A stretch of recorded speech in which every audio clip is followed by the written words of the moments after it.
কি হয়েছে? খেতে পারছি না, ঘুমাইতে পারছি না, তোমার কথা রাত দিন মনে পড়ছে, আর বাথরুমে গিয়ে তোমার কথা মনে পড়লে দুবার তিনবার করে হ্যান্ডেল মারছি। কেন এটা কুচিটা মিনছে হ্যান্ডেল মারতে কে বললি তোমাকে আবার? আমার মতো তো আমাকে ভালোবাসো না, তাইলে আর কি বুঝবা তুমি? কে বললি কি আমি তোমাকে ভালোবাসি না? বাল ভালোবাসো, যদি ভালোই বাসতে না তাইলে হ্যান্ডেলটা মারতে মানা করতে, নিজের কাছে ডেকে নিতে। এই কি লাচুদা, বাড়িতে আমার স্বামী আছে, আমার ছেলে আছে, তোমাকে বাড়িতে ডাকলে হবে? তারা কি বলবে? তারা মায় আর বলবে? বাড়িতেই কুকাজ করবো বলে মানে আছে নাকি? কত ফাঁকা জায়গা পড়েছে, সেটা ডাকলেই তো হয়। এই তুমি বাড়ি থেকে সবসময় বেরিয়ে পাবো? লাগানোর কথা বললে খালি বাহানা খুঁজে কেন বলো তো বৌদি তুমি? বিয়েওয়ালা ছেলে আর বিয়েওয়ালা মেয়ে প্রেম কিসের লেগে করে? কিসের লেগে করে কই বলো দেখিনি? আমি তো তোমার মতো প্রেম করি বেড়াই না, তাই আমি জানবো তুমি করেছো, তুমি জানো, তুমি বলো। লাগানোর জন্য বড়া ঢকুচি দাও ইঞ্জি সব সময় লাগানো লাগানো।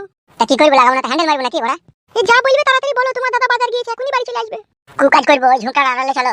এই মাই আমার কি হবে এই দিনের বেলায়? হাগো ই কি গো, কুকাজ করবো তো আবার দিন আর রাত কি? চারিদিকে ফাঁকা, কেউ কোথায় নাই, তুমি আর আমি একা। আর এই সুযোগেই চাইনিজ কাট দিয়ে দেবো। কি হলো, এই বস লাগে না? এইখানেই দাও, ঝুঁকার আড়ালে যাওয়ার সময় নাই, তোমার দাদা চলে আসবে। ঠিক আছে খুলো। বাবা রে ফাটি দিল বাবা।